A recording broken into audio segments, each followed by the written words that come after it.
प्रधानमंत्री मोदी के जन्मदिन के उपलक्ष्य में आयोजित रक्तदान शिविर पर मंत्री ऋषिकेश पटेल ने कहा, राज्य में रक्त संग्रह की पूरी क्षमता है और इस बात का विशेष ध्यान रखा जा रहा है कि एक भी यूनिट रक्त बर्बाद न हो। सभी शिविरों में सुरक्षा मानकों का पालन किया जा रहा है और राज्य भर के कर्मचारी और नागरिक सक्रिय रूप से भाग लेते हैं। रक्तदान शिविर आज से शुरू हो गई।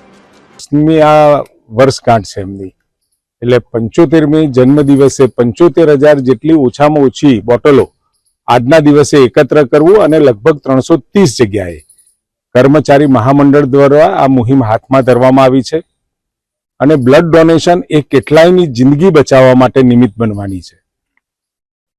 આપણા ત્યાં blood banks, private blood banks, blood collection centre, આ દરેક જગ્યાએ બ્લડની આપૂર્તિ માટેની આ એક ખૂબ મોટી મુહિમ આજે આખા રાજ્યમાં યોજાવા જઈ રહી છે। કર્મચારી મહામંડળ તથા બીજા અન્ય પણ એનજીઓઝ, ભારતીય જનતા પાર્ટી અને કેટલા સેવાભાવી લોકોએ પણ આ યજ્ઞ આદર્યો છે।